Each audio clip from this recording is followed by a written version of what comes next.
Direto do plenário está de volta, já temos imagens do plenário do Supremo Tribunal Federal, segunda parte da sessão, continuação do julgamento da ação direta de inconstitucionalidade 4.976, direto do plenário ao vivo.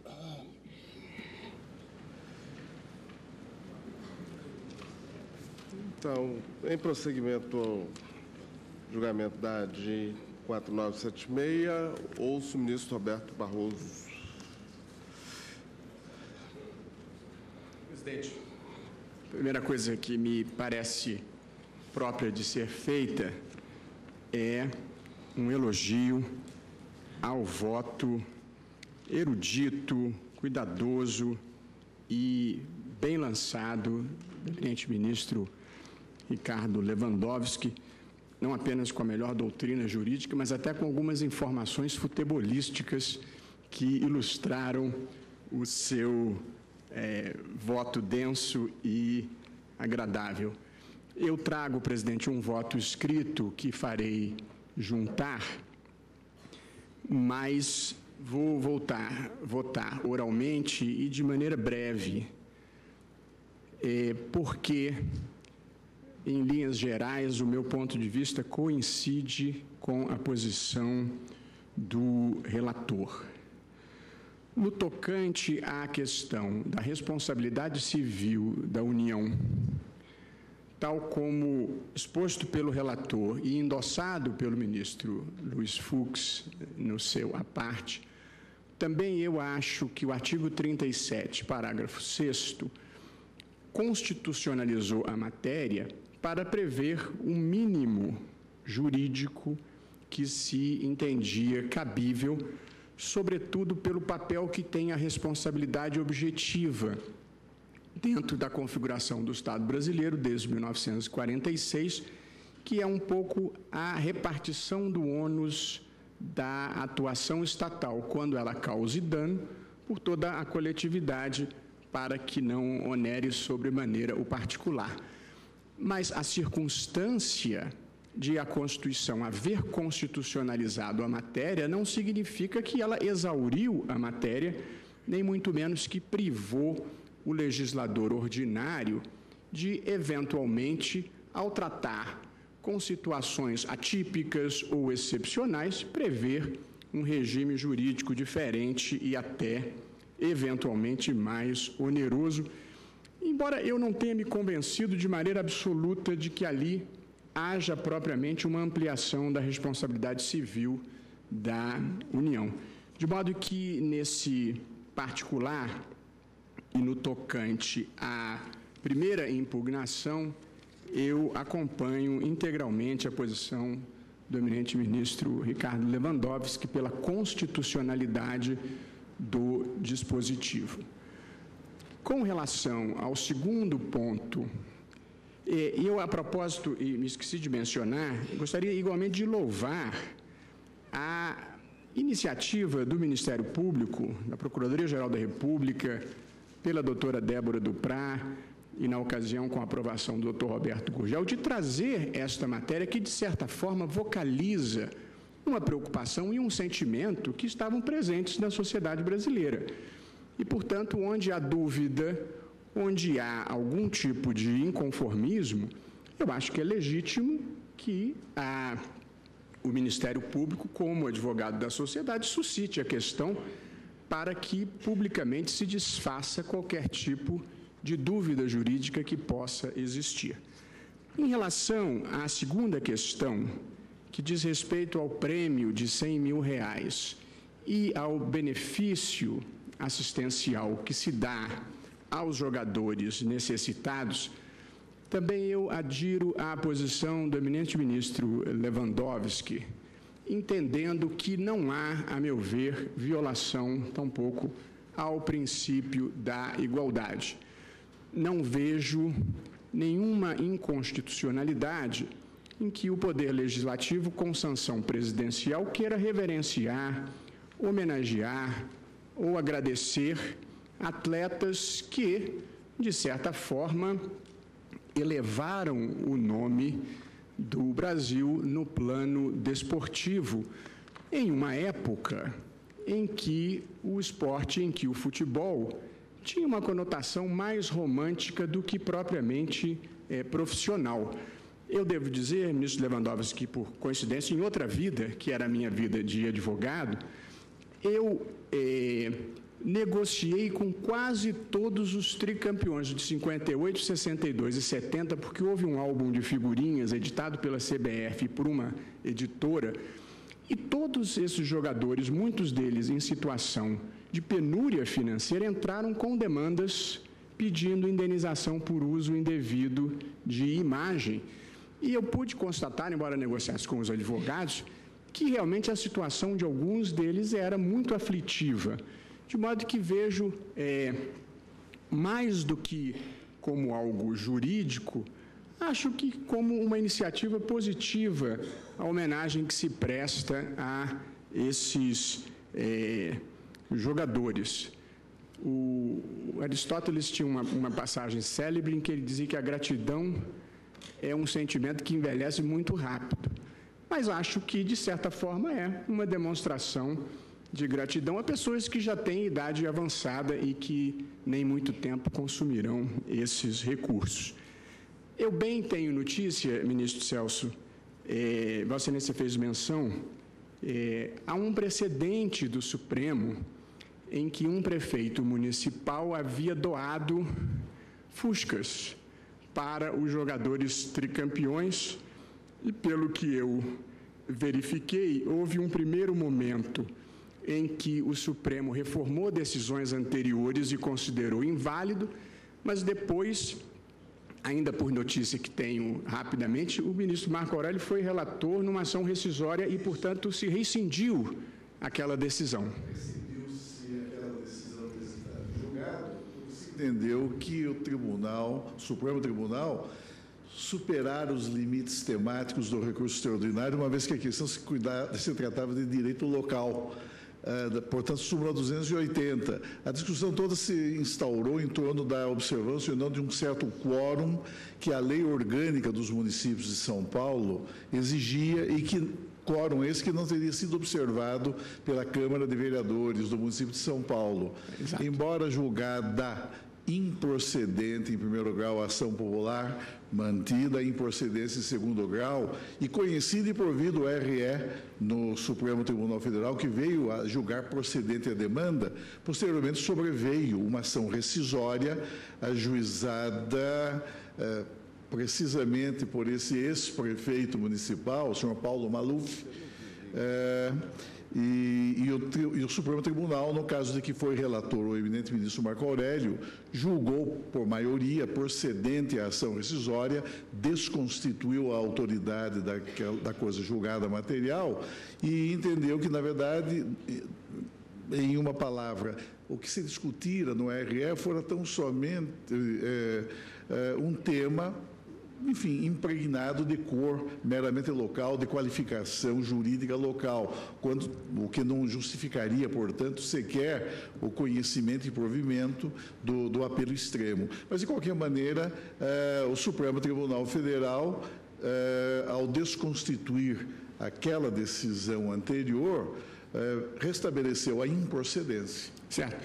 E eu até imaginaria, são situações um tanto diferentes, porque ali, no calor dos acontecimentos e argumentativamente em busca de publicidade, se deram veículos a jogadores que estavam no auge do sucesso, voltando tricampeões do mundo. Aqui é uma situação em que 40, 50, 60 anos depois, se está dando algum tipo de ajuda a jogadores, ex-jogadores já envelhecidos e possivelmente em final, no caso da vida, de modo que eu não vejo nenhum tipo de imoralidade nem de violação à impessoalidade. E acho que o ministro Lewandowski também enfrentou bem a questão do custeio e a circunstância de que a necessária previsão orçamentária se exige e, consequentemente, também não vislumbrei inconstitucionalidade, como tampouco vislumbrei na questão da isenção de custas. A mim me parece, e já caminhando para o fim, presidente, que há talvez 2 ou 3 questões aqui que devem ser assinaladas. A primeira é uma questão de respeito aos contratos. Esta lei materializa compromissos assumidos pelo governo brasileiro por ocasião da disputa para trazer a Copa do Mundo para o Brasil. Compromissos que são relativamente padronizados em relação aos diferentes países que sediaram Copas do Mundo e, segundo noticiou o eminente advogado-geral da União da Tribuna, inclusive com algumas concessões que se obtiveram na ocasião.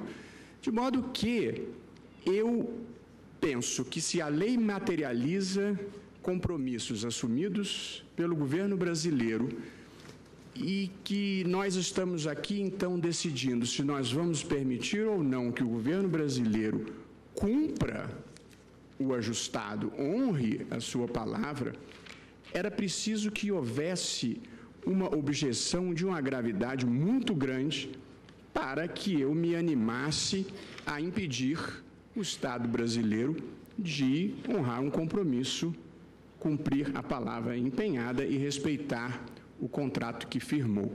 E verdadeiramente não vejo sombra dessa gravidade que pudesse me animar.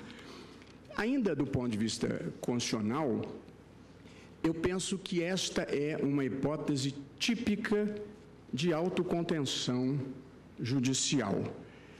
Ela trata-se de uma lei que foi aprovada pelo Congresso Nacional e sancionado pelo chefe do Poder Executivo. E não acho, por mais crítica que seja a visão que um juiz possa ter desta decisão política, eu não acho que o Supremo possa, deva ou queira ser juiz de decisões de conveniência e oportunidade tomada pelos agentes públicos eleitos, no caso, o Presidente da República e o Congresso Nacional.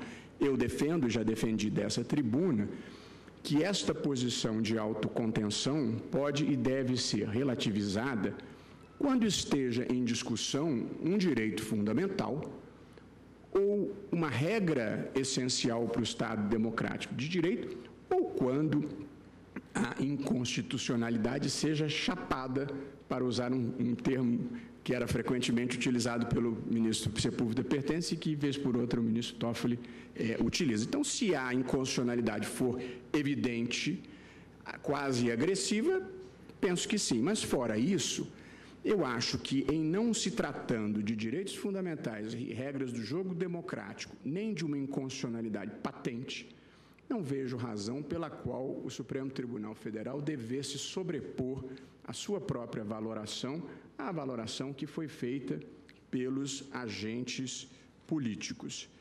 E, por fim, e aqui encerrando, presidente, e na linha também do que observou o advogado-geral da União, o Brasil poderia ter se candidatado ou não a sediar a Copa do Mundo.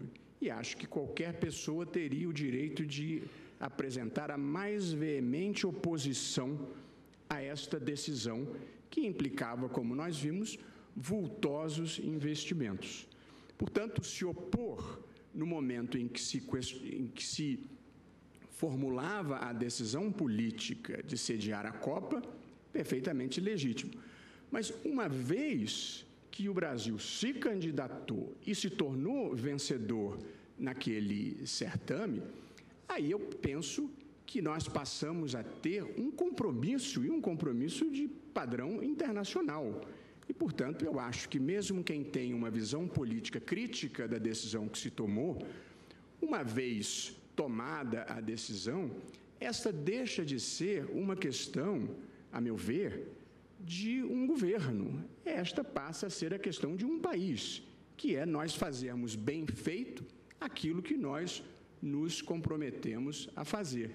De modo que eu teria muita frustração de contribuir para não conseguirmos cumprir nossos compromissos internacionais e não fazer bem feitas as coisas que, bem ou mal, aceitamos fazer no concerto internacional das nações.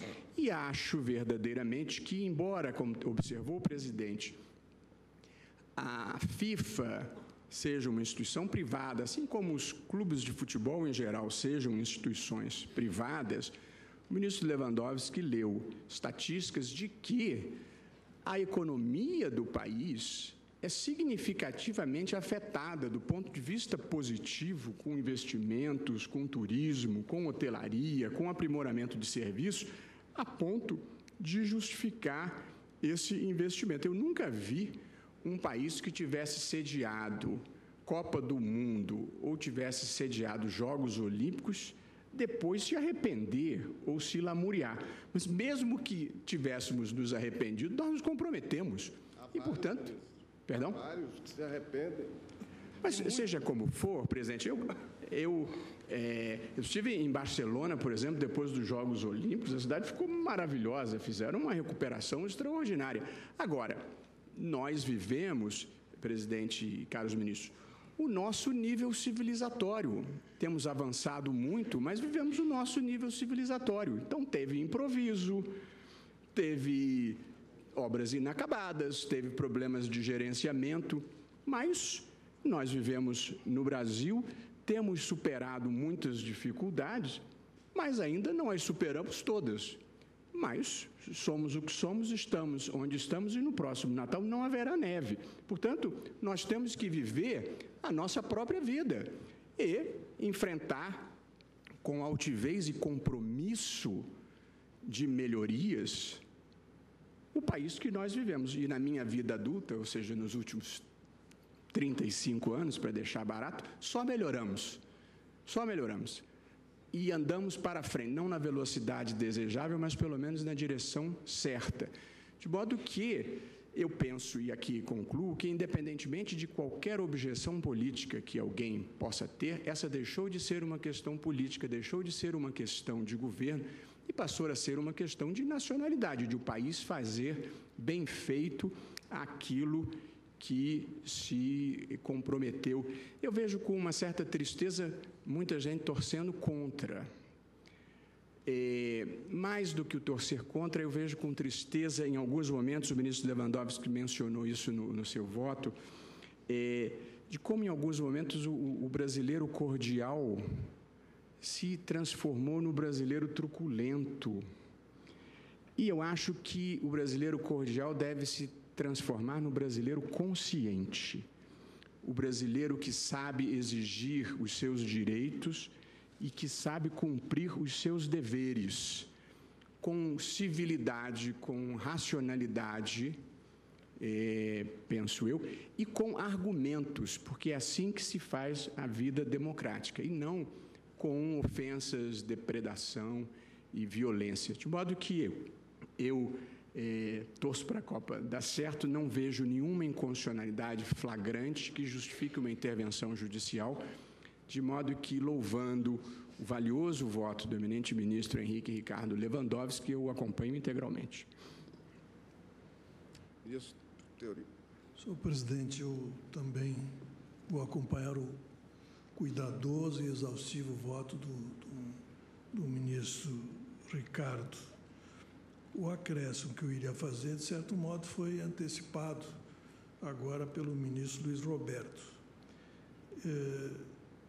No que se refere à isenção de custas e aquilo que a lei chamou de assunção de efeitos da responsabilidade, não é nem a responsabilidade, chamou de assunção de efeitos da responsabilidade.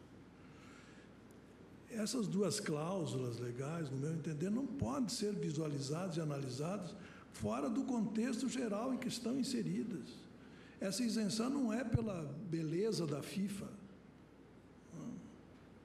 é em razão de um negócio que o Brasil fez com a FIFA, que é uma entidade privada, é uma entidade de caráter internacional, é uma entidade que, o presidente salientou isso, ganha muito dinheiro, pelo que se ouve com esse negócio, mas a verdade é que o Brasil também quis obter vantagens desses eventos, da Copa das Confederações e do Campeonato Mundial de 2014. Então, o Brasil se candidatou nessa espécie de licitação que ocorreu o Brasil se candidatou e assumiu encargos. Quer dizer, os encargos não são em função da FIFA, são em função de um grande negócio que se fez com a FIFA.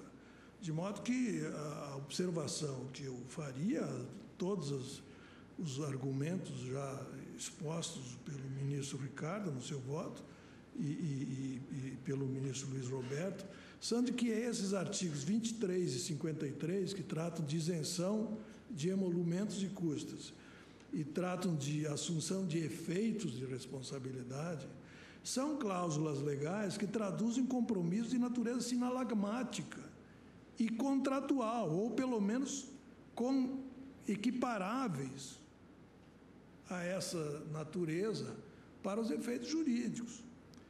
É uma contrapartida assumida pelo país pelo compromisso assumido pela FIFA de sediar no Brasil a disputa da Copa das Confederações do Campeonato Mundial de Futebol 2014. Eu acho que tem que ser examinado sob essa perspectiva também, de ser uma contrapartida. Quer dizer, portanto, a isenção de custas e emolumentos deve ser vista como aquela isenção de caráter oneroso, né, ou concedida sob condição onerosa, que se refere à súmula 544 do Supremo, e que os artigos 176 e 178 do Código Tributário Nacional disciplinam. Também tem que ser prevista em lei, mesmo quando estabelecidas sob natureza contratual. É o que diz o Código Tributário Nacional. Portanto, o artigo 37, parágrafo 6º da Constituição, não pode ser parâmetro para aferir a constitucionalidade desse dispositivo. Não se está aqui tratando de hipótese de responsabilidade civil por ato de agente estatal. Trata-se de encargo assumido em especial negócio jurídico complexo de natureza sinalagmática que representa a contrapartida por compromisso assumido pela FIFA de organizar e realizar no Brasil os eventos antes aludidos. Não se pode afirmar, portanto, que a isenção de custas e a assunção de efeitos da responsabilidade sejam meras benesses desprovidas de fundamento razoável.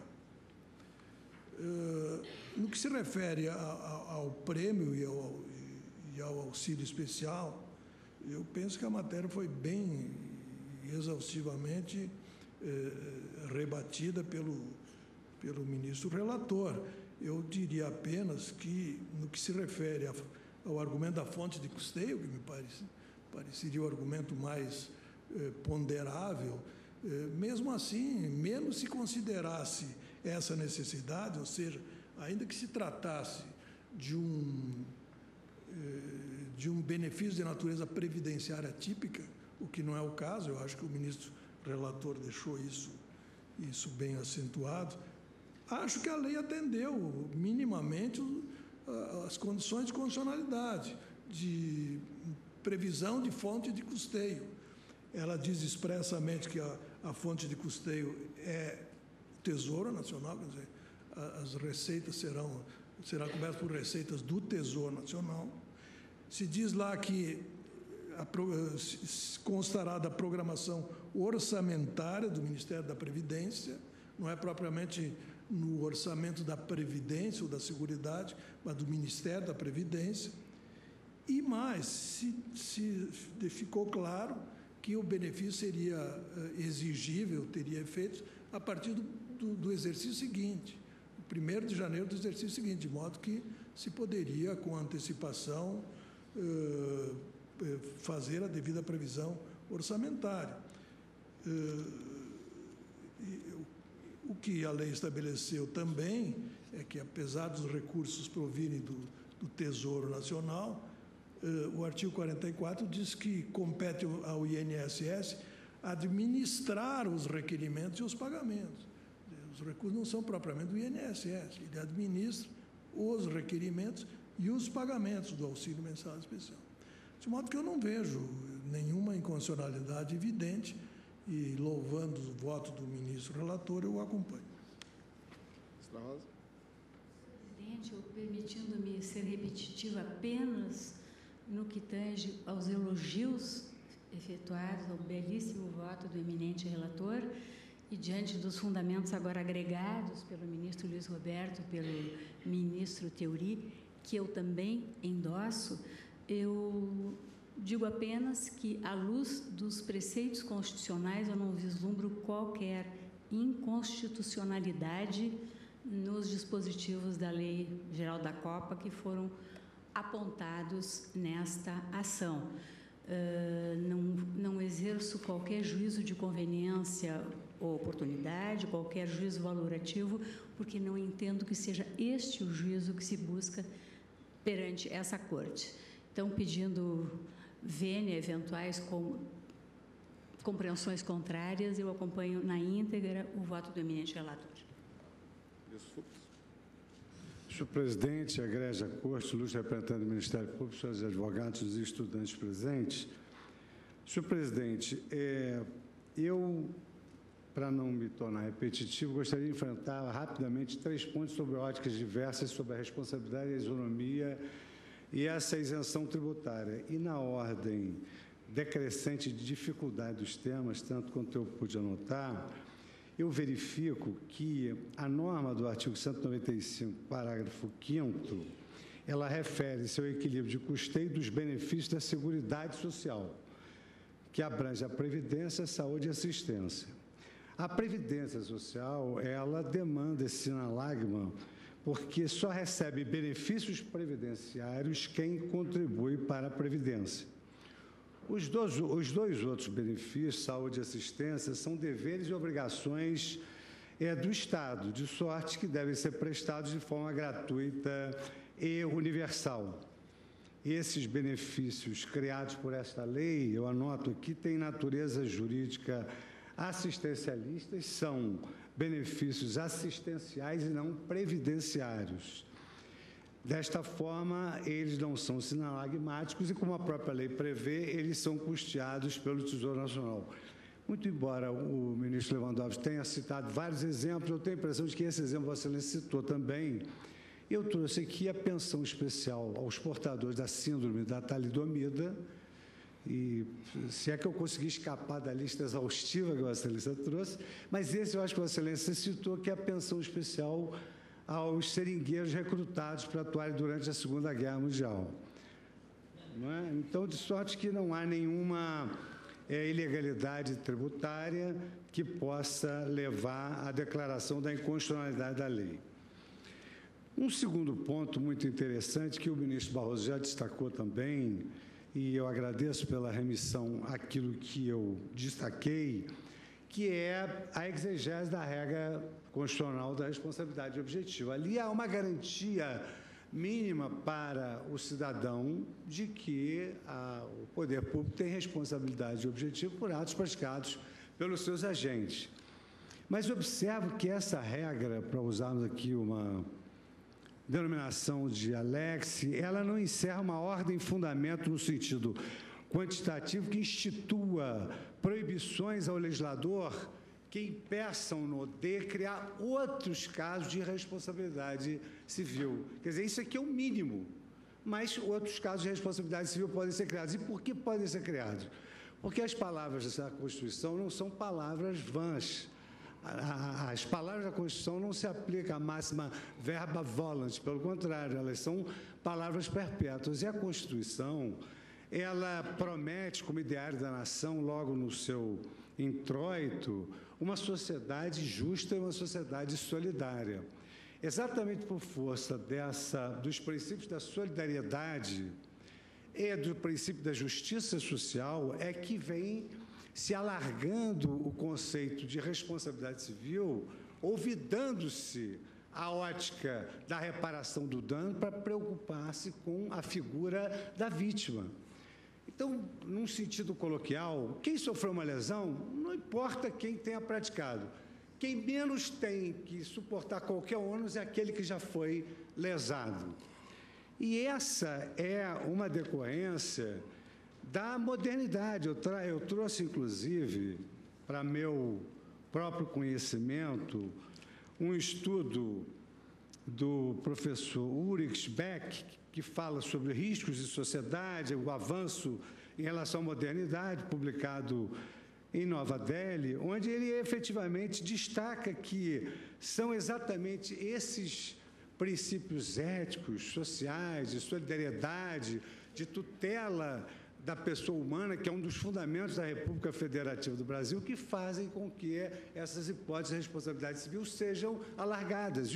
E o legislador constitucional não impediu o legislador ordinário de, em determinadas situações especiais ou específicas, como Vossa Excelência, ministro Lewandowski, muito bem destacou no seu voto, possam ser, digamos assim, dilargadas. Eu até relembro que o artigo 927 do Código Civil de 2002 deu um salto em relação àquela velha regra de que responderá pelos danos quem agir por negligência, imperícia e imprudência. Veja o que diz hoje o Código Civil nessa virada de paradigma, nessa ruptura do paradigma, ao levar em consideração muito mais a tutela da pessoa humana do que a reparação do dano, a ótica patrimonialista. Para o direito civil hoje, muito mais importante é o ser do que o ter.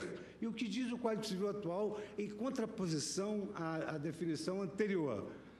Parágrafo único. Haverá obrigação, do artigo 927, haverá obrigação de reparar o dano, independentemente de culpa, nos casos especificados em lei, nesse, por exemplo, ou quando a atividade normalmente desenvolvida pelo autor do dano implicar por sua natureza riscos para os direitos de outrem. Mutatis mutandis, essa regra privada foi repetida nessa lei, porquanto o dispositivo, na verdade, o que ele cria na definição de vários autores que eu pude aqui destacar, dentre tantos, aqueles que, digamos assim, doutrinaram sobre o tema específico, Guido Alpa, sobre a responsabilidade civil, Bruno Leonardo Câmara Carrá, que Vossa Excelência citou no seu voto, que comenta exatamente a responsabilidade da União na Lei Geral da Copa, e, mais adiante, Cláudio Luiz Bueno Godoy, que aborda um tema novíssimo, que é a responsabilidade pelo fato da organização.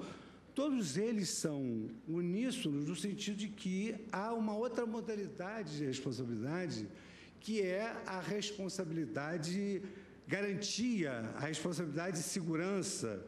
Cada um utiliza uma denominação. Um fala em responsabilidade e garantia, outros até em responsabilidade por ato de terceiro, que é uma responsabilidade que convivia no Código Civil de 1916. O dono de animais respondia pelos danos causados por aqueles animais, como, por exemplo, e o patrão pelos atos do empregado.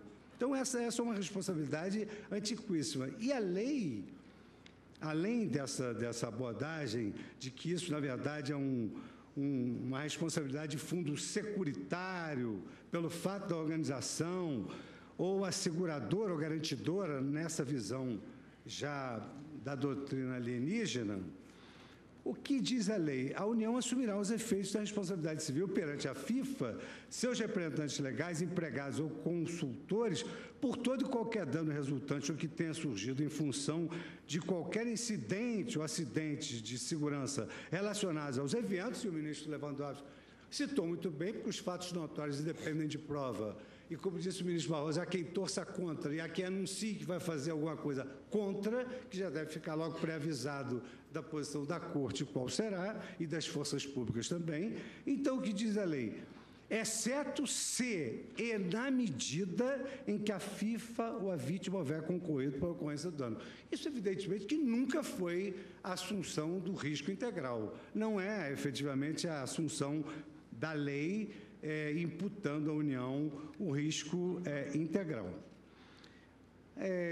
E a última observação, e eu faço sob um outro ângulo um pouco diferente, mas que tem vinculação com a última frase pronunciada pelo ministro Lewandowski, que é reiteradamente abordada quando se aduz ao princípio da isonomia. É o tratamento igual para os iguais e o tratamento desigual para os desiguais, na medida em que se desigualam.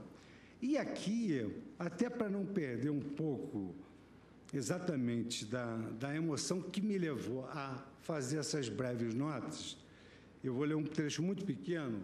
Eu verifico, por exemplo, que hoje há 3 concepções da isonomia, pelo menos utilizáveis no caso concreto. Uma concepção formal, uma concepção material, e aqui o que há de diferente, e eu colhi isso num estudo da professora Nancy Fraser, que é uma defensora das minorias, já foi aqui citada várias vezes nessas ações e que nós tutelamos os direitos da minoria, numa obra sobre redistribuição, reconhecimento e participação, onde esta doutrinadora norte-americana afirma que uma das vertentes da isonomia está exatamente no direito ao reconhecimento, porque, efetivamente, nem todos são iguais, como o ministro Lewandowski destacou.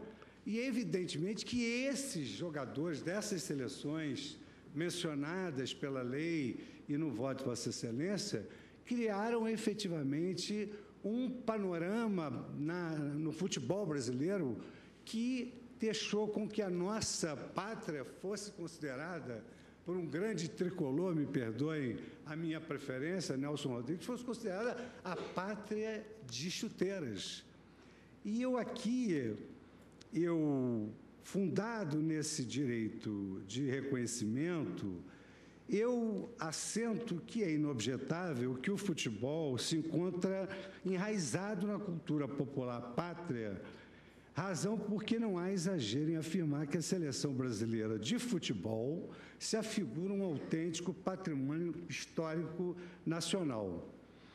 E se isso é verdade, de fato o é, as consequências dos mundiais de 1958 na Suécia, de 62 no Chile, de 70 no México, foram decisivas para a construção desse patrimônio histórico nacional. Daí porque não há qualquer ofensa à lei fundamental de 1988, em especial ao princípio da isonomia, quando o Estado promove, por meio de concessão do benefício ora previsto, o reconhecimento por tamanho feito. O direito ao reconhecimento é, sim, na atual quadra, uma faceta da isonomia.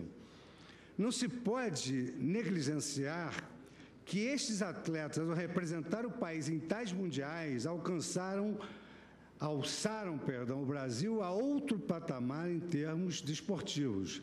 Em uma época, isso é importante que se diga, em uma época em que predominava o amadorismo. Nessa época, nós não ouvíamos falar nesses super salários que hoje são noticiados e os passes que são alienados aos clubes, lamentavelmente, do exterior.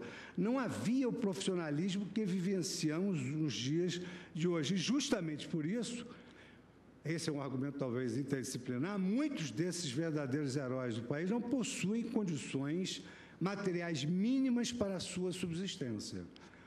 Não raro, há relatos nos telejornais e na própria rede mundial de computadores de ex-campeões do mundo vivendo em completo esquecimento e até mesmo na miséria, de maneira que merece ser festejada e não tripudiada a iniciativa do Estado brasileiro. Antes de amesquinhar a isonomia, a medida promovida pela Lei Geral da Copa, especificamente quanto aos artigos 37 e o artigo 47, fortalecem exatamente essa memória necessária que nós devemos manter. Reconhecer a importância dos atores dessa transmudação por que passou o Brasil e a identificação do país com o futebol, abandonando o complexo de que nós só seríamos uma pátria que calça chuteiras, evidencia a implementação de política pública estatal de reconhecimento, que contempla o princípio da isonomia e, a um só tempo, também promove o desporto previsto no artigo 217 da Constituição Federal. Afirmar a inconstitucionalidade de tais preceitos, concessa vênia, desestimular e depreciar as conquistas das quais o povo brasileiro tanto se orgulha. E mais ainda, trazendo um fato recente, porém periférico, seria um retrocesso em matéria de promoção e valorização do esporte nacional diante de um cenário de pouca valorização dos nossos feitos, exatamente no ano em que nós celebramos 20 anos da morte de um dos maiores desportistas nacionais, o que representaria essa ausência de lembrança, um despautério, como assim também a invalidar normas promotoras do esporte nacional. Por fim, senhor presidente, Egrégia Corte, eu tenho certeza de que o povo brasileiro, por todas as alegrias que esses atletas proporcionaram, tem uma dívida de gratidão e não repudiará a justa e merecida homenagem feita pela lei. E, com esses fundamentos, pedindo escusas por ter me alongado um pouco, eu acompanho integralmente o voto do ministro Ricardo Lewandowski. Ministro Dias Toffoli. Senhor presidente, eu cumprimento também o voto do ministro relator, os votos até agora proferidos, os quais subscrevo todos, inclusive a homenagem, embora não explicitado no nome, que o ministro Luiz Fux fez ao capitão de 58, Bellini, recém-falecido. E inicio por falar exatamente dos jogadores de 58, porque foi dito aqui a respeito da colaboração ao desporto, foi dito aqui a respeito a essa colaboração à nação brasileira nesta área restrita, mas vai além, ministro Barroso, ministro Fux. 1958, quando o país vivia aquele processo de industrialização da época de Juscelino Kubitschek, as indústrias suecas olharam para o Brasil exatamente quando viram o Brasil jogar na Suécia e ser campeão numa final da Copa do Mundo contra a Suécia. As grandes empresas suecas, na área de tecnologia, na área automobilística, que se instalaram há 50 anos atrás no Brasil, foi porque descobriram o Brasil por conta do futebol, gerando riquezas para a nação brasileira, gerando emprego, gerando desenvolvimento. O Brasil era tão desconhecido assim do mundo, ministro? Eu não vou citar o nome das empresas, mas várias por isso estão nos livros, estão na história do desenvolvimento brasileiro. Basta ler, senhor presidente. Basta ler a história do desenvolvimento brasileiro. Verifique se tinha indústria sueca antes de 58 investindo no Brasil e verifique depois. Não vamos falar no achismo. Ministro, é o seguinte, a maturidade e o grau de civilização de um país não se medem por o soft feitos power não esportivos. Existe. A questão cultural, eu conversava com o ministro Gilmar, a música brasileira traz retorno ao Brasil, a cultura brasileira, as novelas brasileiras que passam no exterior traz um capital agregado ao Brasil. Isso é o soft power. Ministro, olha, o que está em jogo nessa... parece que não acredita no Brasil, não Eu acredito muito, eu gosto muito. Agora, o que eu não gosto... agora, as pessoas não são obrigadas a concordar comigo. O que me incomoda é essa visão um pouco romântica e, a meu ver, ingênua, ministro. O que está em jogo aqui é big business. É muito dinheiro. O país... Não é nesta ação em que a questão verdadeira está sendo discutida. Essa ação... Isso aqui é uma bobagem, saber se o Estado brasileiro pode ou não conceder pensão a ex-atletas. O Estado brasileiro concede pensões a milhares de outros concidadãos nossos. A verdadeira ação não está aqui.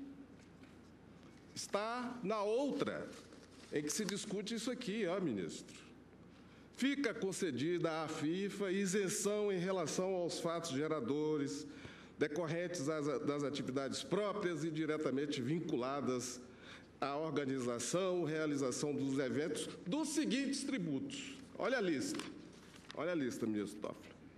Impostos sobre a renda, sobre operações de crédito, câmbio, seguro, ou relativos a títulos e valores mobiliários, contribuições sociais previstas na lei tal, contribuições administradas pela Secretaria da Receita Federal, contribuições de intervenção no domínio econômico, o disposto, enfim, toda uma gama de tributos.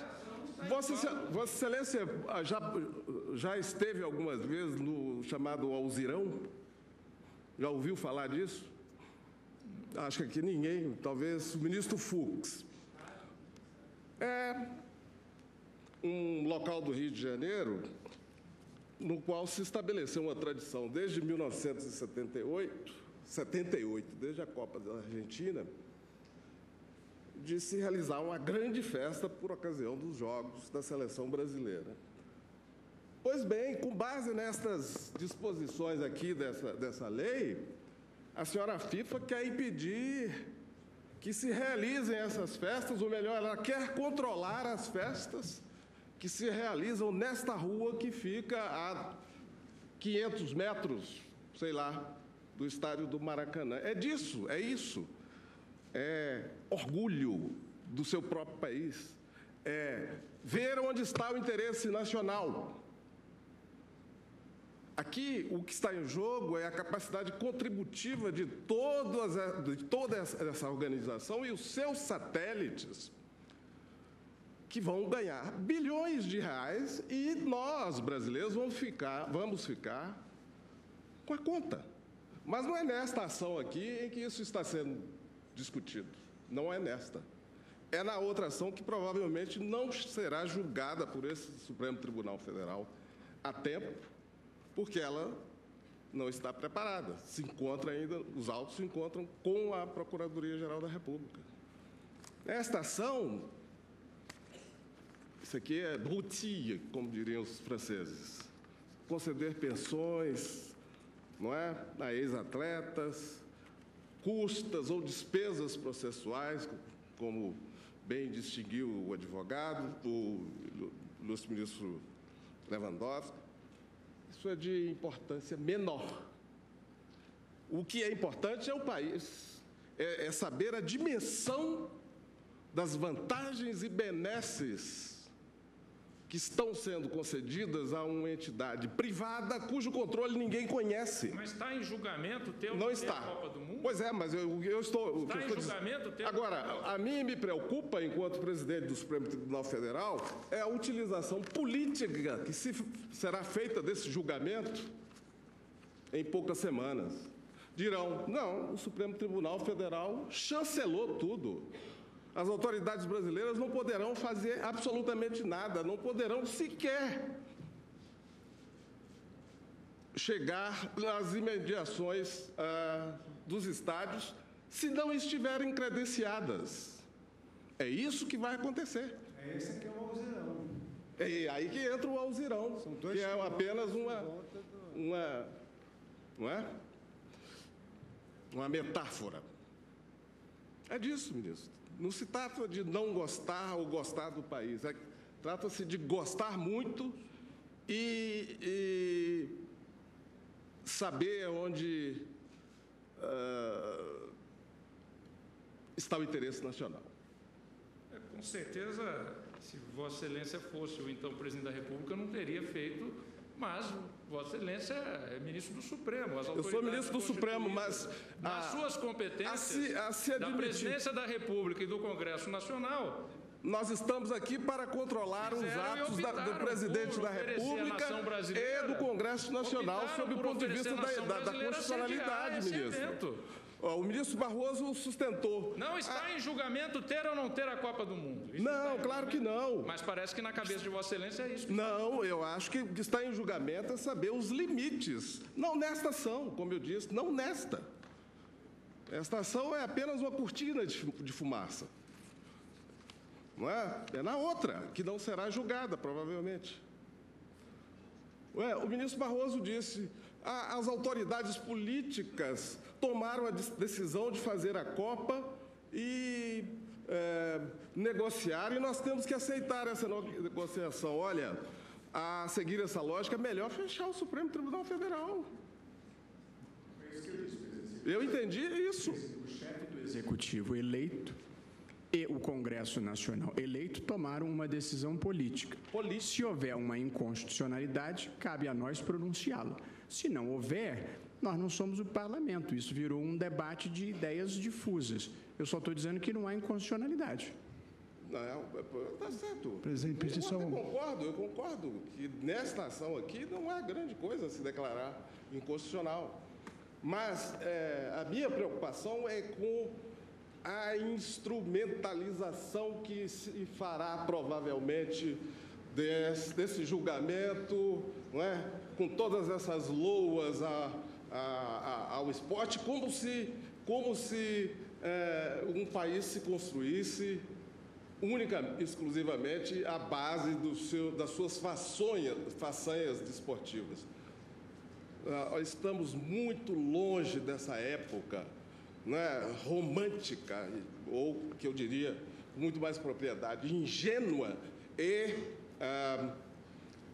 subdesenvolvida. Só um esclarecimento, presidente, permite.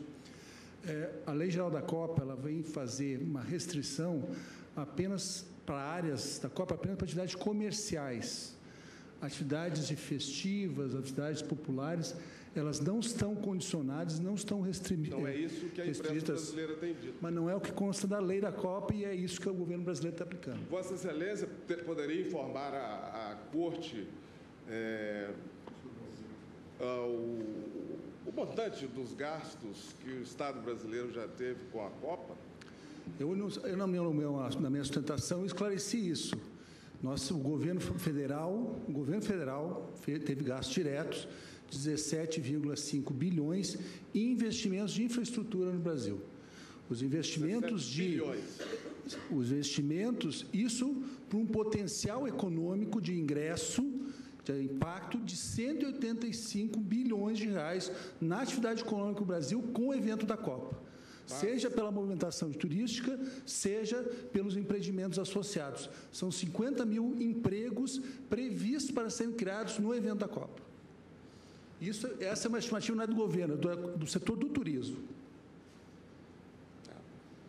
E a previsão, ministro, há alguma estimativa sobre o faturamento que esta entidade terá com esse empreendimento? Presidente, nós não temos nenhuma referência em termos de faturamento. Todas as despesas, todos os trabalhos da Copa partem do princípio de que há um ganho do Brasil, associado ao evento da Copa. E esse ganho se dá por esses números que nós temos trabalhado, que não são números do governo, mas são números do setor. Evidentemente, a FIFA tem seus ganhos, como todo empreendimento nacional, assim como ela tem suas despesas. Agora, há uma percepção, sim, da parte do governo, de que há um ganho significativo em termos não só do evento em si, que traz a visibilidade, como isso falou do soft power, mas também ganhos econômicos que repercutem em toda a sociedade e assim a gente está trabalhando. Isso é inegável, não é? O aspecto imaterial do evento.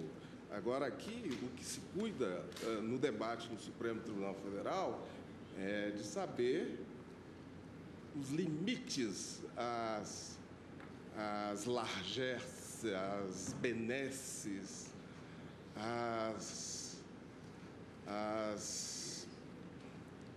isenções e a fundamentação disso, saber se há fundamentação aceitável. É disso que se cuida. E esse é o nosso papel. Se trata de torcer ou não torcer contra a realização do evento. Agradeço, Vossa Excelência. Mas, senhor presidente, posso continuar? Excelência, tem a palavra. Então, senhor presidente, eu dizia exatamente a respeito de como esse chamado soft power, ele traz um retorno à nação brasileira, ele traz dividendos que extrapolam a própria área do futebol, a própria área do desporto e agrega valor a toda a nação brasileira e repercute na economia de modo geral, como é um fato, isso é um fato, é um dado histórico que muitas empresas suecas, que hoje estão instaladas há mais de 50 anos no Brasil, olharam para o Brasil após a Copa de 1958, lá organizada.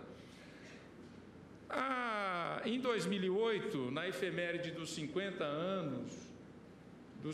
anos da vitória da Copa do Mundo, houve um evento aqui em Brasília, organizado pelo governo federal, de trazer todos os jogadores de 58 para Brasília. Muitos deles não se viam desde aquela época.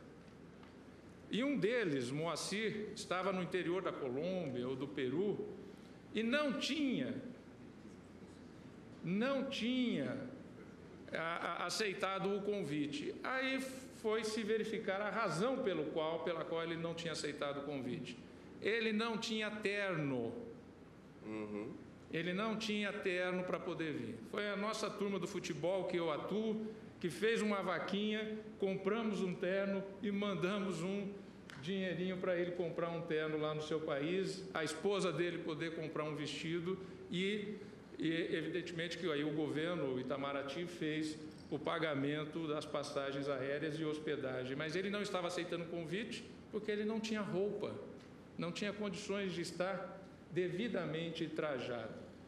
Isso pode soar para alguns como algo bobo, menor, mas isso não pode soar senão como uma nação num processo civilizatório de reconhecimento daqueles que deram muito pela nação brasileira. E eu não falo aqui, repito, apenas e tão somente do futebol. Do futebol. É bom que isso fique muito claro.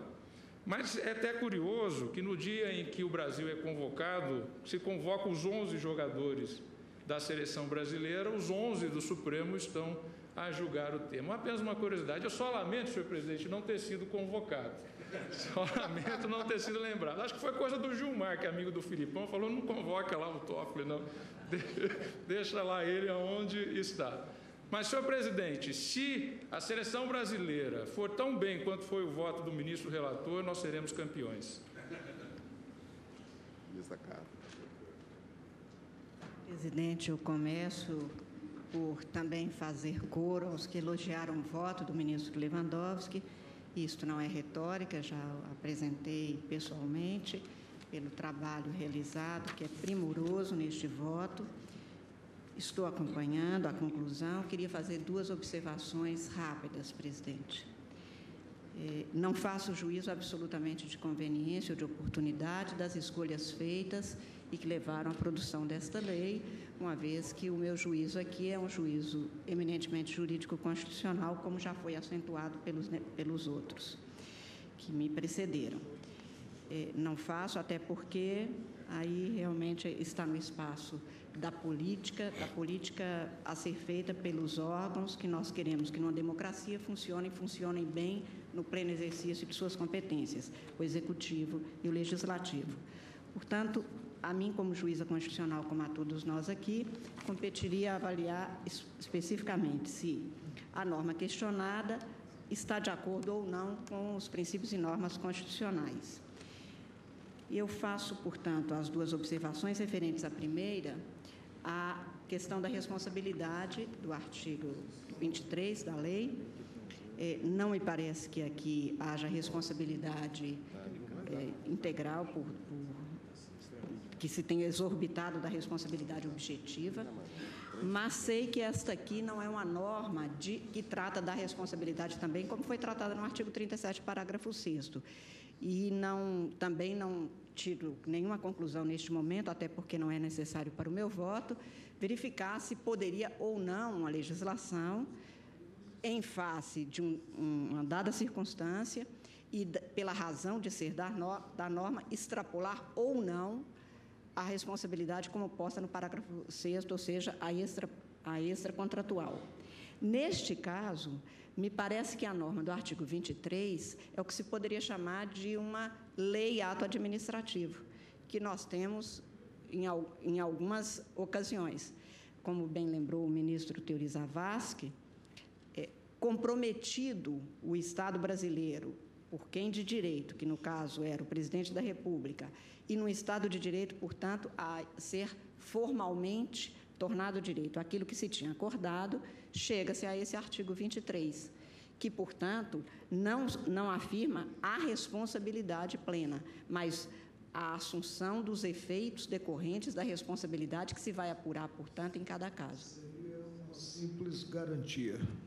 Exatamente. E não, portanto, aqui tratado nem da responsabilidade administrativa por risco integral, eu não vislumbro isso aqui, e se tivesse que julgar um caso concreto, não julgaria considerando este dado, mas aqui o que se tem na norma é que a União assumirá os efeitos da responsabilidade civil, até porque, neste caso, exclui-se a circunstância de a própria entidade FIFA ou a vítima ou o ofendido dar ao dano, se excluir a participação, a assunção desses efeitos pelo Estado. Então, quanto à responsabilidade, não vislumbro qualquer inconstitucionalidade por essa interpretação que estou dando ao dispositivo, que se conjuga bem com os argumentos que foram apresentados pelo ministro Lewandowski em seu brilhante voto. E o segundo dado, que eu levo mais em consideração, com mais rigor, que é a questão da aplicação ou não, da obediência ou não ao princípio da igualdade. E, de pronto, como foi citado no voto do ministro Ricardo Lewandowski, a diferença entre o que se põe e o que nós votamos na lei, na ação direta 3853, que fui relatora, enfatizo apenas, senhor presidente, que mantenho rigorosamente o meu voto naquela ocasião, ou seja, não compete a nenhum órgão legislativo do Estado, Câmara Municipal, Assembleia Legislativa ou ao Congresso Nacional, fazer benesses com dinheiro público segundo conveniências e sem razão jurídica aplicável. Ou seja, o fator de descrime, para mim, em termos de constitucionalidade, é se há uma razão jurídica legitimamente aceita e aceitável daquilo que se põe para diferenciar uma situação de outra. Se é boa ou não a razão, a mim não compete dizer, mas naquele caso da ação direta 3853, em que como relatora votei, e o plenário decidiu por maioria, que não se podia criar pensão para pessoas que tenham exercido determinado cargo público, no caso era um governador, e para sua cônjuge, que aquilo não era constitucional, porque não havia razão jurídico-constitucional de ser para se estabelecer tal benefício, eu digo que mantenho aquele entendimento e, tal como posto no voto do ministro Lewandowski, diferencio aquela desta situação, em que se tem uma razão jurídico-constitucional que o político encarregado de elaborar essa norma tomou como própria e adequada. Portanto, faço apenas a diferenciação para ter claro que eu não mudei a minha posição e votarei, se tiver que votar, exatamente no sentido de que a isonomia se interpreta e se aplica em cada caso apresentado a este tribunal. Me preocupa, mas não consigo vislumbrar nenhuma inconstitucionalidade, especificamente a questão do prêmio, porque aí é um dado em dinheiro, que eu sei que há também outras leis que foram feitas exatamente com o mesmo conteúdo e que tinham uma outra razão de ser, uma outra motivação. Pois não. Considerado o reconhecimento, ele vem muito tarde. Pois é. Mas a lei, neste caso, até faz uma referência a que se possa ainda transformar. Mas, de toda sorte, não vislumbra inconstitucionalidade, porque a razão é legitimamente constitucional. Por isso, apenas afirmando essas preocupações, presidente, como disse no início, acompanho o ministro relator, elogiando o seu brilhante voto, e apenas reafirmo o meu compromisso de julgar apenas considerando o paradigma constitucional e não conveniência que tenha sido adotado pelo político, seja executivo, seja legislativo, e principalmente reafirmando que a interpretação aqui feita é rigorosamente dentro do que se contém no contexto dessa norma, e não se transferindo isso para outros casos que possam ser considerados aparentemente assemelhados. É como voto, senhor presidente. Ministro Gilmar. Presidente, também pedindo vênias, as posições eventualmente de sentido contrário, eu também me manifesto no sentido já aqui exposto no voto cuidadoso, verdadeiramente articulado, brilhante, do eminente relator. E não vislumbro aqui sequer os fundamentos, quando analisava essa questão, por exemplo, em relação às pensões, que os fundamentos semelhantes àqueles que foram já aqui discutidos a propósito dessas pensões para as funções políticas. Na época, eu cheguei até a me manifestar reserva em relação àquelas situações, desde que houvesse a devida delimitação, desde que, de fato, aquela pensão fosse a única forma de prover uma sobrevivência digna ao ex-mandatário. Só que havia generalização e também se projetava a possibilidade de extensão, inclusive, para outros exercentes ou antigos exercentes de funções. Aqui me parece que houve uma clara delimitação e se colocou dentro de patamares adequados. Não há nenhum exagero, se trata de buscar realmente assegurar aquilo que nós chamamos de um mínimo existencial. Então, não me parece que tenha havido aqui qualquer exagero, mesmo do ponto de vista formal. Já chamou a atenção o advogado-geral da tribuna, a partir da nossa própria jurisprudência. Eventualmente, a aplicação imediata da lei é que está comprometida, mas isso se resolve com o provimento dos recursos orçamentários. Isso compõe também a nossa jurisprudência. Não é uma causa de invalidade da lei, mas é uma questão que afeta apenas a sua eficácia. O ministro Toffoli, ontem no TSE, chamava a atenção, inclusive, para a necessidade de nós resgatarmos essas categorias. Também o tema, é claro, está inçado de discussões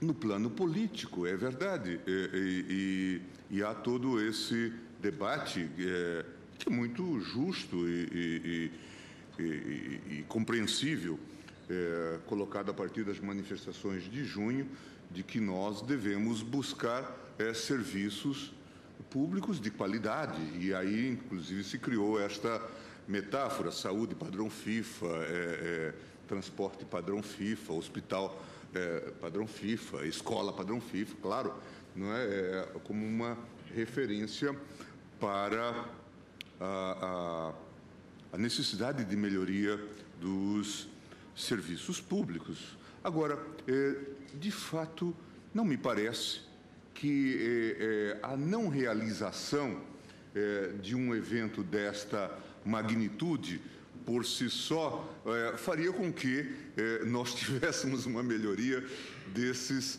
serviços. Ao revés, já foi dito aqui, é um cálculo extremamente difícil, mas um evento dessa magnitude traz todo um movimento para a economia e produz efeitos imediatos. No setor dos serviços de turismo, isto é notório. O aumento, por exemplo, de empregos, e certamente é inegável essa contribuição. Certamente o advogado-geral sairá daqui hoje também com o ônus de calcular quanto que isso significa em termos de acréscimo na receita tributária, evidentemente.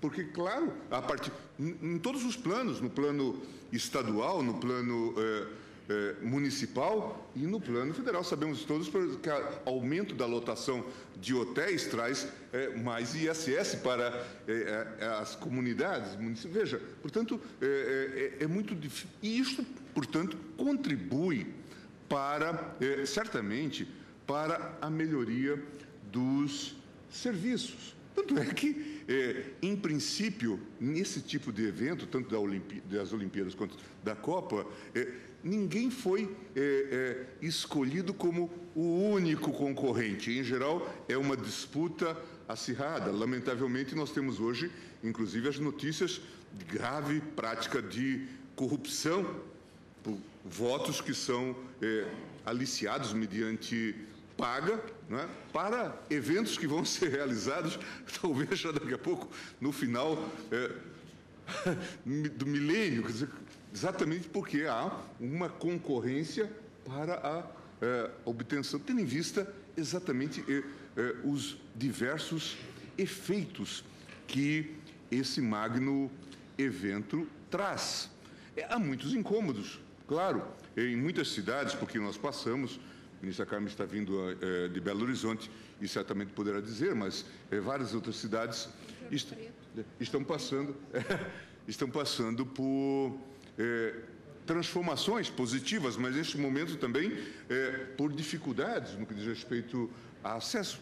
Mas isso não se deve necessariamente à Copa, obras que estão atrasadas, mas nós estamos atrasados em termos de investimento. Nós estamos investindo pouco e, felizmente, nesse momento, investiu-se na área de acesso.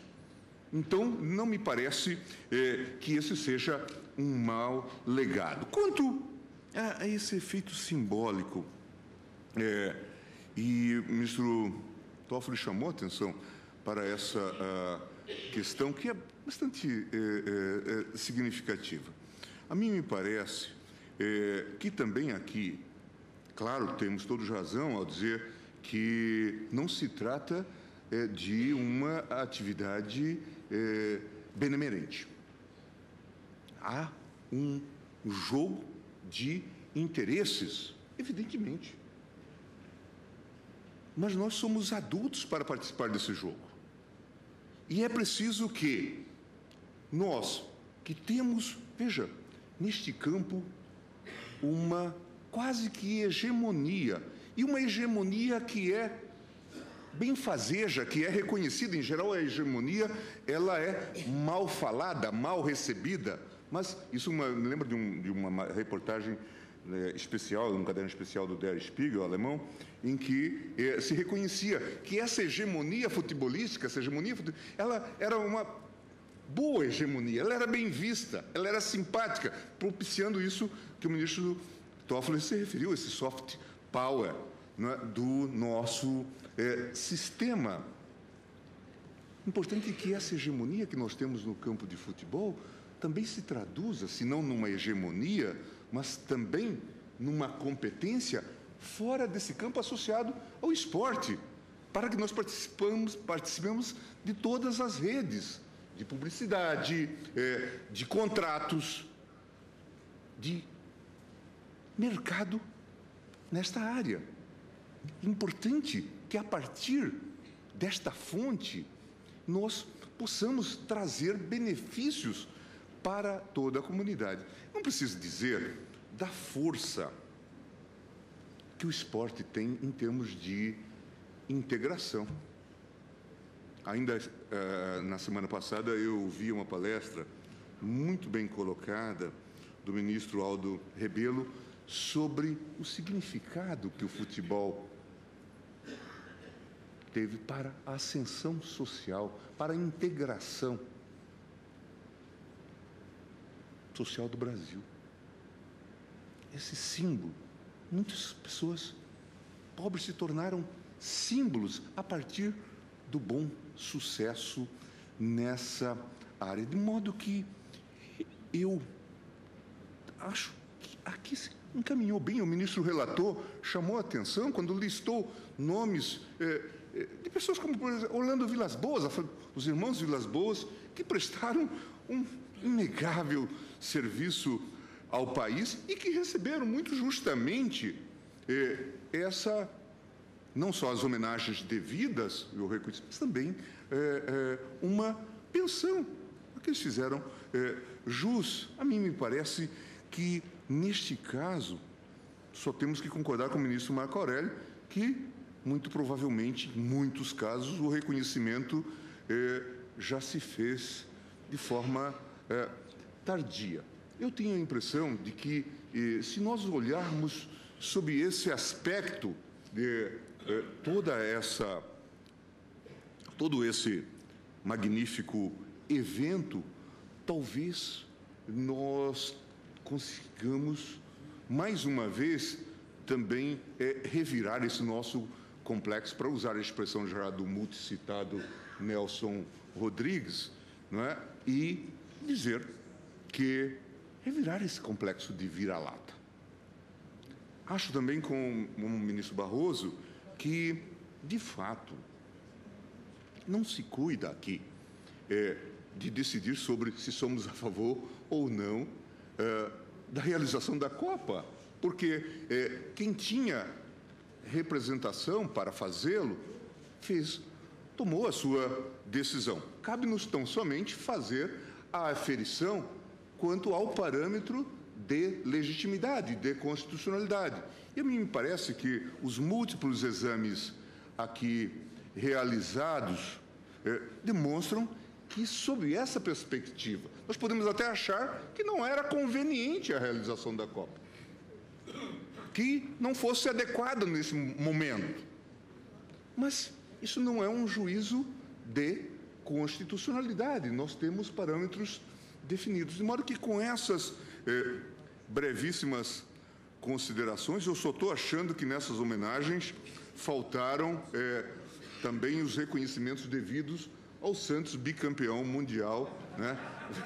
Mas, no mais, eu acredito que é de se... e agora... Pois é, mas aquele grande time que ganhou do Benfica e do Milan não foi ainda devidamente reconhecido, mas ainda talvez seja oportuno. Eu julgo improcedente na linha do voto cuidadoso do eminente relator. Presidente, estamos a julgar apenas a ação direta de inconstitucionalidade 4.976. Sim. E o outro processo objetivo em curso ainda não se encontra aparelhado para apreciação do tema nele versado e nem tampouco incluído em pauta. O que nós temos na espécie? Temos que, em um primeiro artigo, que antecede ao 23 ou 22, versou-se o que se contém, em termos de responsabilidade da União, no parágrafo 6º do artigo 37 da Constituição Federal, aludindo-se até mesmo com a utilização do verbo causar, aludindo-se até mesmo ao nexo de causalidade que deve haver para cogitar-se da responsabilidade do Estado, quer seja ela subjetiva nos atos comissivos, quer seja objetiva nos atos comissivos ou subjetiva, como preconizado pela doutrina, nos atos omissivos.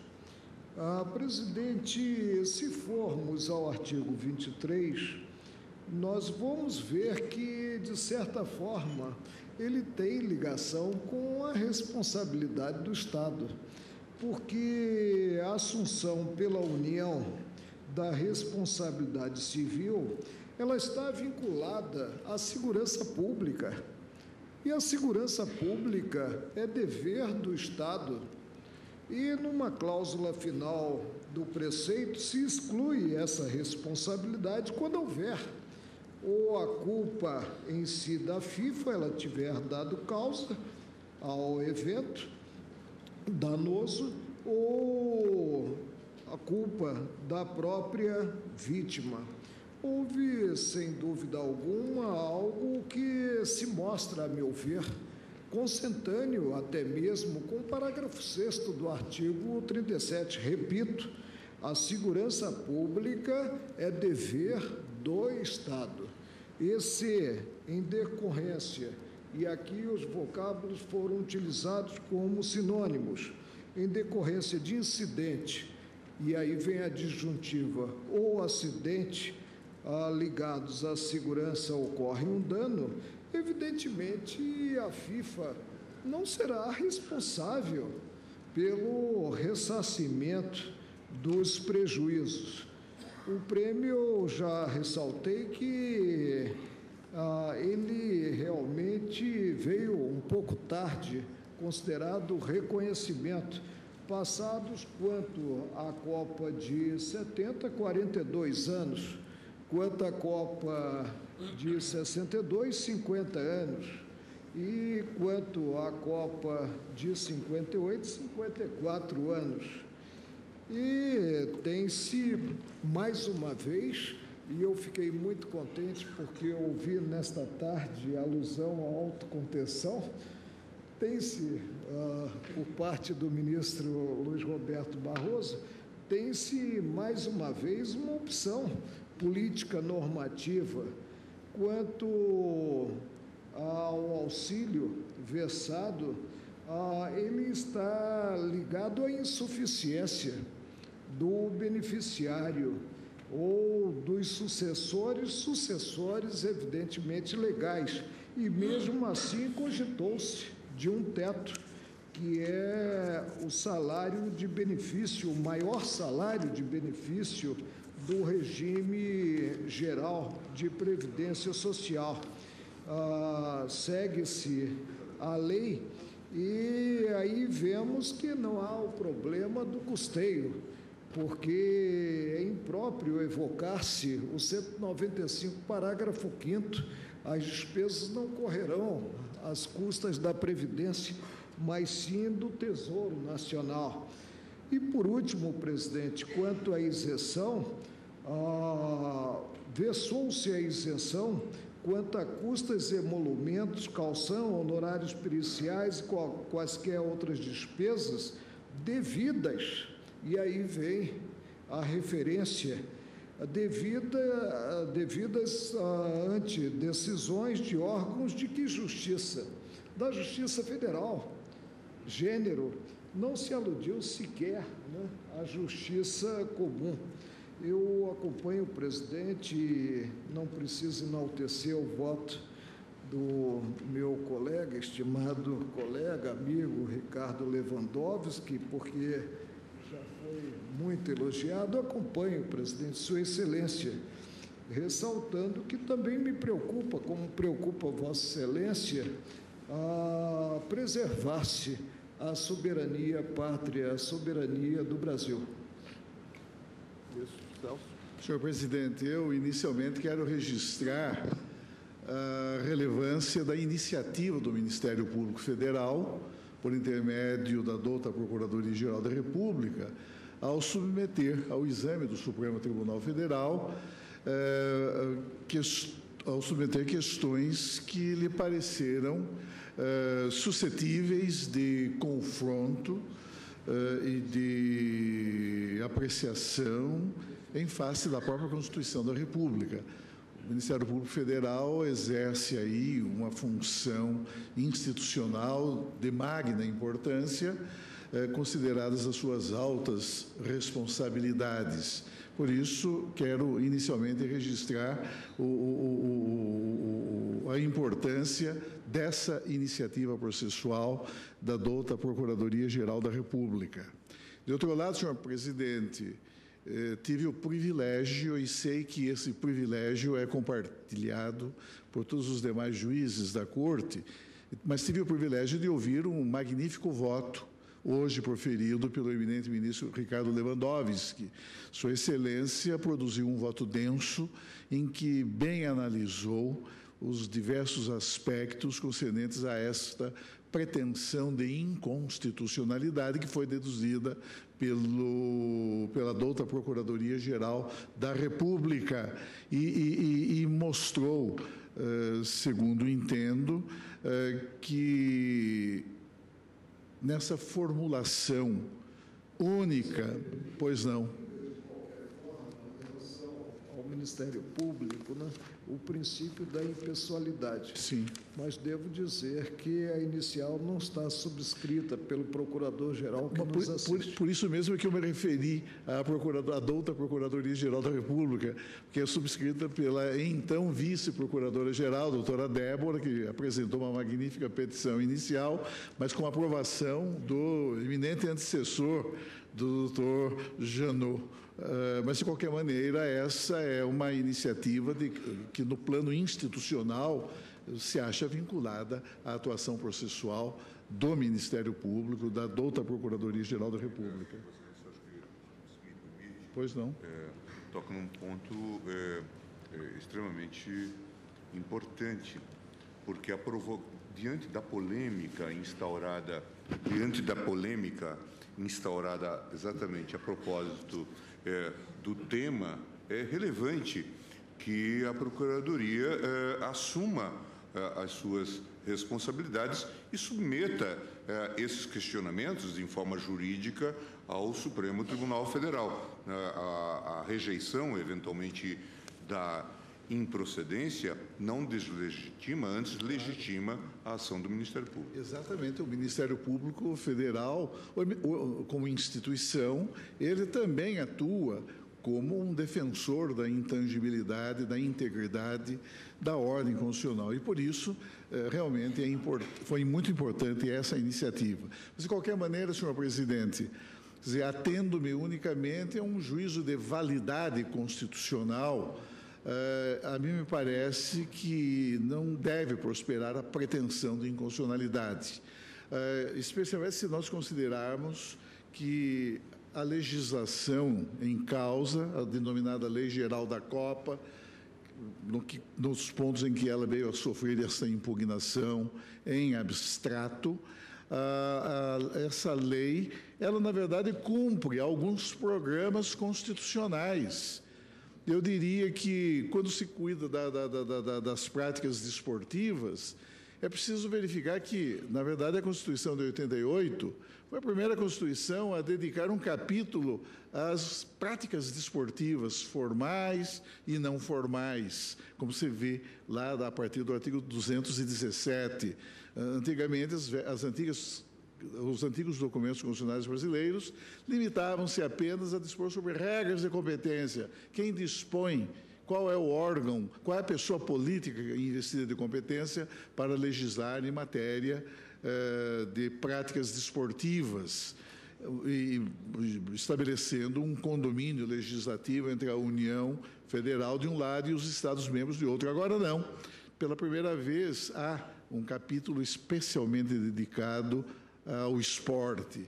E sob esse aspecto, especialmente considerado o que dispõe o artigo 217 da Lei Fundamental da República, a mim me parece que o programa ali delineado se acha cumprido de maneira fiel por esta legislação que, em parte, sofreu impugnação, questionamento perante o Supremo Tribunal Federal.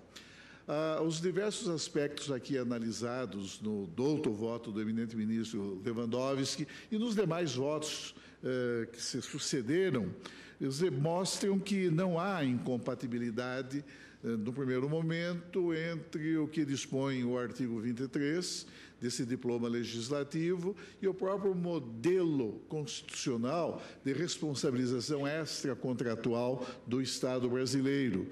E ainda que se possa não reconhecer, o que fortalece ainda mais a validade, o que dá mais densidade à validade jurídica dessa regra legal, mas se reconhecer que sequer há o tratamento, sequer houve o tratamento normativo do tema pertinente à responsabilidade civil, mas sim que se cuidou de outorgar um benefício em favor de terceiros, torna-se evidente que é legítimo esse comportamento legislativo da União Federal. E, de qualquer maneira, assegurou-se, como aqui foi salientado, inclusive pelo eminente ministro Luiz Roberto Barroso, um mínimo no parágrafo 6º do artigo 37, com o objetivo precisamente de proteger interesses e direitos de terceiros. E sob esse aspecto, a norma legal em questão não se afastou do próprio substrato doutrinário que informa, que motiva, o que dispõe o parágrafo 6º do artigo 37, que é a teoria do risco administrativo. É claro que há passagens de nossa Constituição onde o Constituinte se distanciou desse modelo, chegando, de certa maneira, a adotar até a posição do risco, fundada na teoria do risco integral, quando cuida, por exemplo, da responsabilidade civil da União Federal por danos nucleares. Não é? E esse aspecto também foi bem evidenciado no douto voto do eminente ministro relator, quando destaca em certa passagem de sua manifestação decisória o fragmento da lição do eminente desembargador do Tribunal de Justiça do Rio de Janeiro, do eminente juiz, desembargador Sérgio Cavalieri Filho, quando discute especificamente essa questão, ao salientar e ao destacar a inaplicabilidade da regra fundada no artigo 37, parágrafo 6º da Constituição, à hipótese de responsabilidade civil por danos nucleares. Ou o próprio professor Marçal Justem Filho, eminente publicista, que reconhece que, aspas, a lei pode impor a responsabilidade do Estado por atos absolutamente estranhos a ele. O caso não configurará propriamente a responsabilidade civil, mas sim uma forma de outorga de benefício a terceiros lesados. Eu tenho aqui várias considerações que constarão do meu voto a respeito desse problema da responsabilidade civil objetiva, não é? que se alimenta precisamente dessa teoria do risco administrativo e não do risco integral, ressalvadas essas exceções que a própria Constituição contempla, como a questão dos danos nucleares. Em segundo lugar, também, senhor presidente, a mim não me parece considerado o paradigma de confronto invocado pela douta Procuradoria-Geral da República, que tenha havido ofensa ao princípio da precedência da fonte de custeio total ou o princípio da contrapartida, fundado no parágrafo 5º do artigo 195 da Constituição da República. O eminente ministro geral também bem demonstrou de maneira muito clara a inaplicabilidade desse parágrafo 5º, tendo em vista a própria natureza dos prêmios e, notadamente, do benefício de índole assistencial que se outorgou a esses jogadores de futebol, campeões do mundo, em 58, 62 e 1970. E, de outro lado, tendo em vista a própria razão subjacente à formulação da regra, também aqui, o legislador foi fiel a um dos vetores importantes definidos em matéria de direitos sociais pela própria Constituição, no artigo 6º, e que consiste na assistência aos desamparados.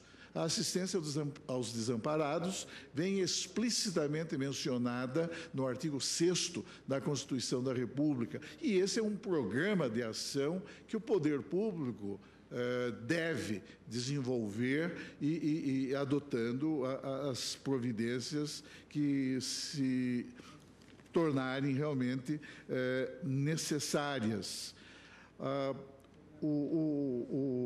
Eu realmente, não é, como já havia até dito ao ministro Lewandowski no intervalo dessa sessão, o voto dele é tão completo que realmente dispensa, a mim me parece, e ao menos no que me concerne, qualquer outro tipo de consideração adicional. O fato é que eu, senhor presidente, adiro integralmente aos fundamentos substanciosos que dão suporte ao magnífico voto que o eminente ministro Ricardo Lewandowski proferiu nessa sessão. E, em consequência, também eu, senhor presidente, eu julgo improcedente a presente ação direta e confirmo a validade constitucional dos preceitos legais ora impugnados.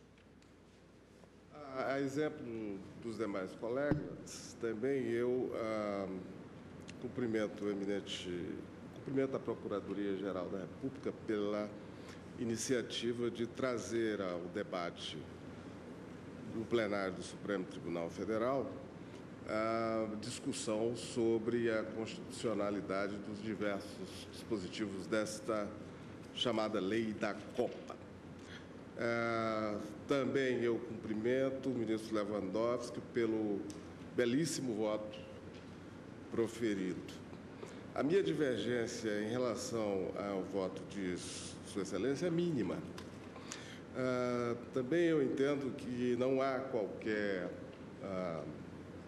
violação à Constituição no fato de se conceder a ex-atletas, a qualquer personalidade que tenha tido um excepcional desempenho em diversas áreas, seja que sejam do esporte, da ciência, como existem inúmeros exemplos na institucionalidade brasileira. Também acompanho o eminente relator com relação à alegação de violação ao artigo 37. É que, devido ao aumento de risco à segurança pública decorrente do grande fluxo de valores e pessoas acarretado por um evento dessa magnitude, cabe, evidentemente, ao poder público tomar todas as providências necessárias à proteção da incolumibilidade física das pessoas que circularem em território nacional por força da participação neste evento. Dotada de um amplo poder de polícia e de soberania inalienável, a União Federal poderia ter estabelecido restrições relacionadas ao fluxo e à permanência de pessoa nos entornos e nos locais de realização dos Jogos. Se não o fez, é porque assumiu ser capaz de prover segurança, saúde e o direito de ir, vir e permanecer de qualquer pessoa nos locais e nas imediações das praças esportivas envolvidas no evento. Agora, a minha divergência em relação a todos os demais votos já proferidos diz respeito à concessão de isenções. A concessão de isenções fiscais a entidades e empresas privadas envolvidas no evento, a meu ver, viola tanto o princípio da isonomia como a imprescindibilidade de motivação idônea para qualquer tipo de exoneração fiscal. Todas as entidades privadas envolvidas no evento são sabidamente dotadas de uma gigantesca capacidade contributiva. Não há dúvida quanto a isso. A exploração do futebol nos dias atuais gera, sabidamente, riquezas vultosas. Pouco se sabe para quem. Somam-se nesse negócio a cessão onerosa de direitos de transmissão de imagem e de som, o licenciamento de todo tipo de mercadoria, a promoção de propaganda e marketing, as concessões para a exploração dos locais de serviço e de fornecimento de alimentação e talvez o menos rentável de todos, que é a venda dos ingressos. Essa é a atividade provavelmente menos rentável. Diante desse enorme potencial de geração de riqueza privada, a desoneração trazida no artigo 53, que é mínima se confrontada com outras desonerações que não estão em debate nesta ação direta, eu dizia, diante desse enorme potencial de geração de riqueza privada, me parece que a desoneração trazida não pode ser baseada pura e simplesmente em estimativas imprecisas e inconsistentes sobre o retorno direto ou indireto à população. Um dos colegas, acho que o ministro Gilmar Mendes, falou, não é, nos benefícios imateriais que um evento desse porte pode trazer. Mas eu acho que o eminente advogado-geral da União ficou nos devendo uma continha mais precisa sobre o balanceamento entre todos os investimentos e todas essas exonerações gigantescas que estão sendo concedidas, das quais esse artigo 53 é apenas a ponta do iceberg.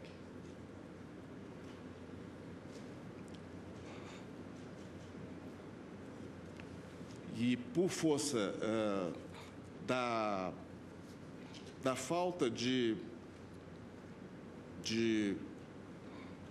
motivação idônea, vejam, inúmeras empresas brasileiras e estrangeiras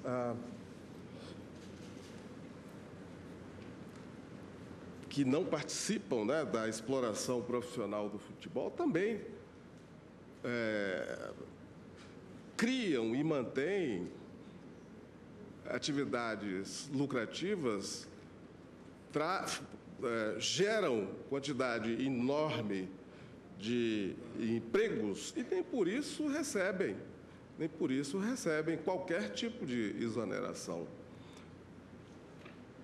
ou alívio na sua carga tributária.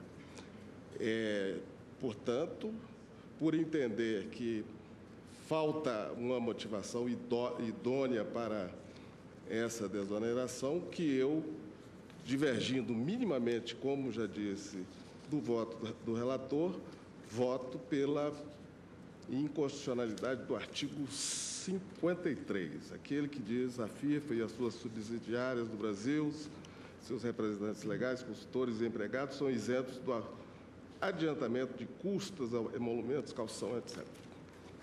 Proclamo o resultado. Ação julgada improcedente, vencido parcialmente o presidente. Senhores ministros, nós teremos agora uma breve solenidade de aposição do retrato do ministro Aires Brito na galeria de retratos dos ex-presidentes da Corte. Aguardando. Está encerrada a sessão.